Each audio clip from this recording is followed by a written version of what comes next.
इसी पर एक कथा कहते हैं सुनना। एक परिवार में एक बालक का जन्म होता है, तो वह जब कुछ बड़ा होता है तो इतना खाता है कि सभी परिवार के लोग परेशान हो जाते हैं कि भाई कितना खाता है। तो साधु महात्मा आए तो पूछे महाराज जी कोई उपाय बताइए, ये तो बहुत खाता है। कहे कि वह उतना ही खाता है जितना इसका खाता है। वह उतना ही खाता है जितना, यह उतना ही खाता है जितना इसका खाता है। कोई भी व्यक्ति अपने खाते से अधिक नहीं खा सकता है। आप अपने अकाउंट से अधिक निकाल सकते हैं क्या पैसा? नहीं। जितना रहेगा उतना ही निकालेंगे। तो बहुत समझाए लेकिन कोई उनकी बात को समझ नहीं पाया। उस दिन तो माँ बाप जब तक रहे कोई बात नहीं रही, कुछ करता नहीं था, केवल खाता ही था। मतलब 5-7 आदमियों का खाना वो अकेले उसका भोजन था। माँ बाप मरने के बाद से भाई बंधु किसके होते हैं, उस दिन तो खिलाए, उसके बाद से उसको भगा दिए घर से, कहीं जाओ भाग जाओ तुम यहाँ से। कुछ दूर गया, फिर लौट कर क्या खा जाता, लौट कर क्या आया, लोग पूछे क्यों चले आए, कहीं इसलिए चले आए कहीं ऐसा ना हो कि आप लोग पछता रहे हो। अरे हमने तो गुस्से में कह दिया और वो चला भी गया। तो कह कि नहीं हम लोग कोई पछतावा नहीं है, तुम चले जाओ।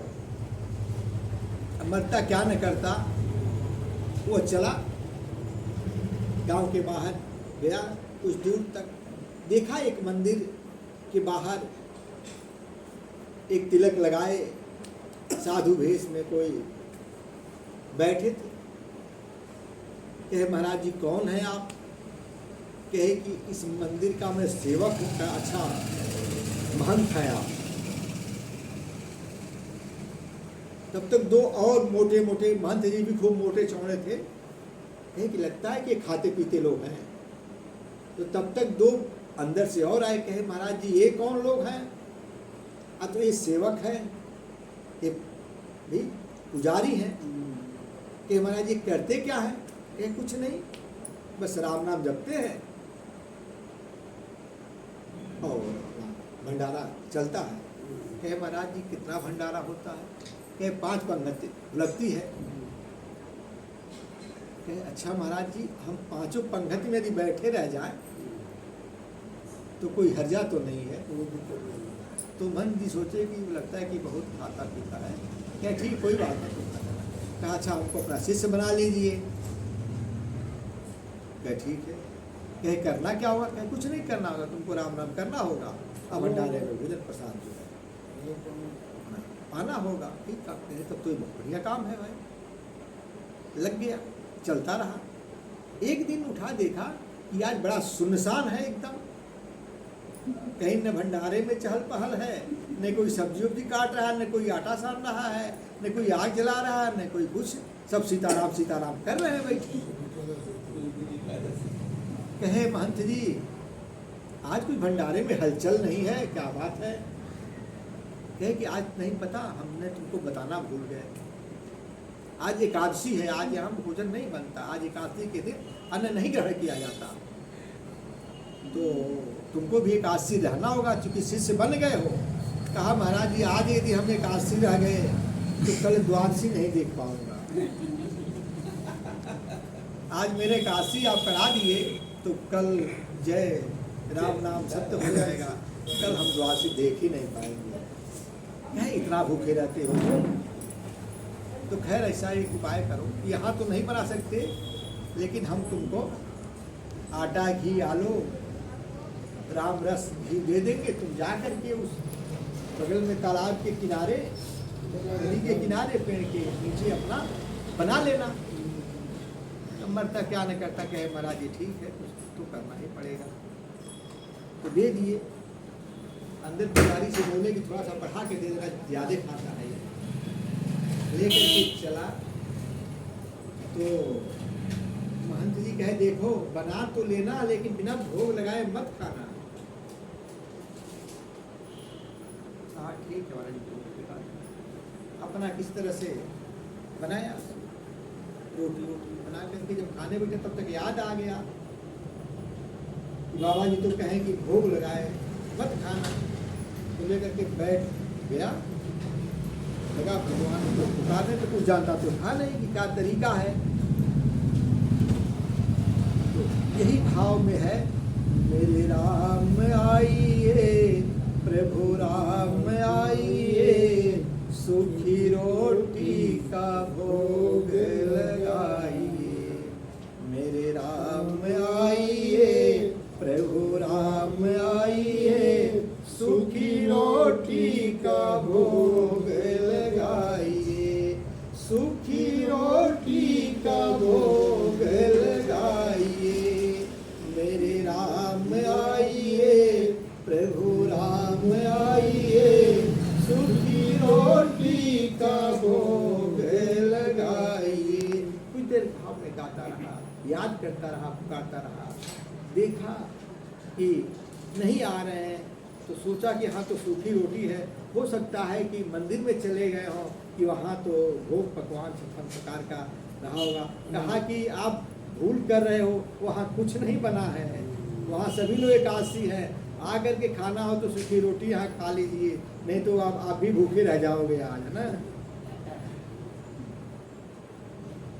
अरे आचमन नहीं आरती, यहाँ आचमन अर्घा आरती नहीं होगी प्रभु, मैं जानता नहीं कुछ विधि विधान भोग लगाने का। अरे आचमन नहीं आरती, सूखी रोटी का भोग लगाइए। नदी का पानी है जाकर पीजिए, यहाँ पानी भी नहीं रखा आरो का प्रभु, है ना। यहाँ खा लीजिए सूखी रोटी और जाकर के नदी में पानी पी लीजिए। प्रभु राम आइए सीता, प्रभु राम आइए मेरे राम आइए, सूखी रोटी का भोग लगाइए। प्रभु जल्दी आइए, नहीं तो भूख में मर जाऊंगा। वहाँ सोची जल्दी चलेंगे, भूखा है मर जाए। अब प्रभु आते तो ऐसा अकेले कैसे आते, अपने साथ में माँ जानकी को, सब आए भाई, माँ जानकी को लेकर के आए। अब वो देखता है कि मैं तो केवल राम को बुलाया, भगवान को बुलाया, ये दो आ गए। कहे कि प्रभु ये कौन है? कहे भाई मेरे अर्धांगिनी है, पत्नी है, उनके बिना मैं कैसे आऊँ?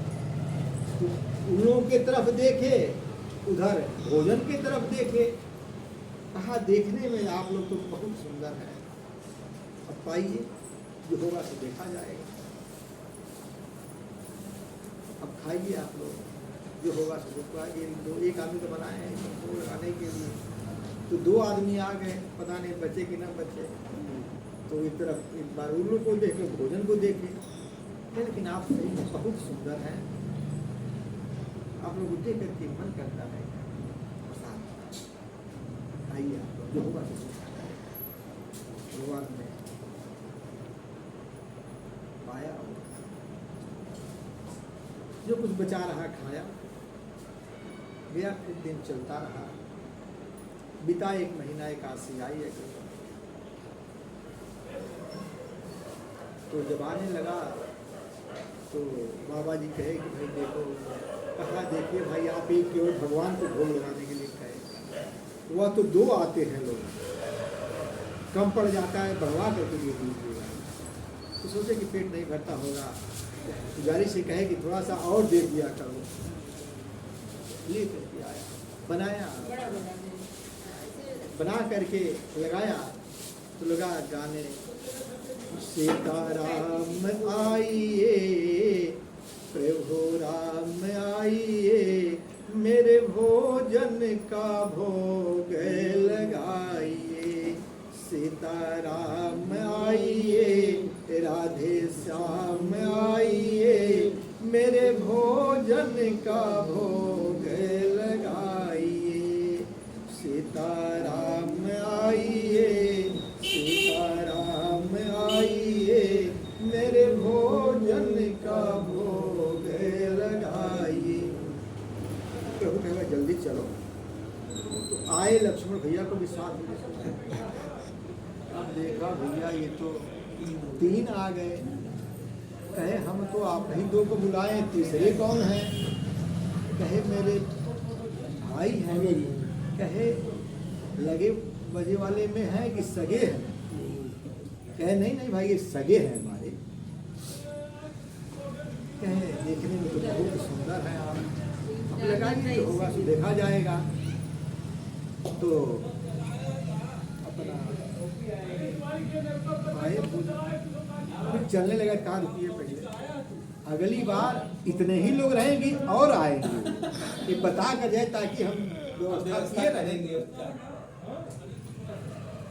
है कि अब क्या बताओ उस समय की बात। भाई हमारा तो पूरा दरबार है, अगर तैयार हो जाएगा तो दरबार आ जाएगा, तुम जानो। फिर 1 महीना चला मामला। अगली एकादशी आई, जब चलने लगा तो कहा महाराज जी आप तो गजब फंसा दिए, हमको 11 सेर आटा दे दीजिए, उसी हिसाब से आलू दे दीजिए, राम रस दे दीजिए, घी दे दीजिए। कहने लगता है ले जाकर के बेचता है। आज मैं चलूंगा, छुप करके देखूंगा क्या होता है। आया, कहा कि पता नहीं कितने आदमी आ जाए, आज हम बनेबे नहीं करेंगे, आज हम बनाएंगे नहीं। आए जब आ जाएंगे लोग तो देख करके उस हिसाब से हम भी लग जाएंगे, वो लोग भी लग जाएंगे, अपना बनाएंगे खाएंगे, सब लोग मिलके बना लेंगे। तो बिना भोजन बनाए ही लगा पुकारने, सीताराम आइए प्रभु राम आइए, सूखी रोटी का भोग लगाइए। सीताराम आइए प्रभु राम आइए, मेरे भोजन का भोग लगाइए। प्रभु सोचे कि बड़ा देर से पुकार रहा है, जल्दी चले, आप लोगों की भी देरी हो रही होगी। तो इसलिए भगवान भी जल्दी किए, कहे कि जल्दी चलो। तो संग में भरत भैया को भी लेते आए, शत्रुघ्न जी को भी लेते आए, हनुमान जी को भी लेते आए। अब वो देख होकर के उसकी आधी मूर्छा तो ऐसी हो गई। कहा नर नारी को कौन कहे, अरे नर नारी को कौन कहे, संग बानर भी लेके आए, संग बानर भी लेके आए। प्रभु राम आइए सीताराम आइए, मेरे भोजन का भोग लगाइए। कहे प्रभु आज हमने भोजन नहीं बनाया, कि कितने लोग आप लोग आ जाएं, अब आप लोग बनाओ। आज हम पाएंगे, रोज हम बनाते थे खिलाते थे, आज आप लोग भोजन बनाओ। अब भरत जी जुट गए भंडारे में, हनुमान जी अपना सफाई उफाई में लग गए, लक्ष्मण भैया गए जंगल से लकड़ी लाने लगे, भोजन बनने लगा। वे बैठ करके भोजन करने लगा। अब गुरुजी जो पेड़ के पीछे छिप करके देख रहे थे, कहे कर क्या रहा है, तुमको कुछ दिखे नहीं। कहे कि तुम कर क्या रहे हो, कहानी बना रहे हो। कहे बन तो रहा है, कहे हमको तो कुछ दिख नहीं रहा। कहे प्रभु इनको भी दिव्य दृष्टि दे दीजिए कि भी देख ले आपकी लीला को, हमारे गुरु ही तो है यार। माई बाप दूसरा स्वभाव में रहता है, फिर भगवान ने सूचित किया गुरु जी को, गुरु जी की करे अपने चेहरे को, लेकिन मैं इतना दिन से करता रहा, मैं झूठे भोग लगाता रहा, आज तुम सही में जो है परमात्मा को बुला करके बोले आज मेरा जीवन सफल हो गया। तो शिष्य का शिष्यत्व उसी में है कि यदि यद्यपि गुरु भगवान को मिलाते हैं, गुरु गोविंद दो खड़े काको लागे पाओ, बलिहारी गुरु आपने गोविंद यो बता, गुरु गोविंद को बता देता है लेकिन यहाँ शिष्य जो है गुरु को बता रहा है कि गोविंद है। उसने दर्शन करा।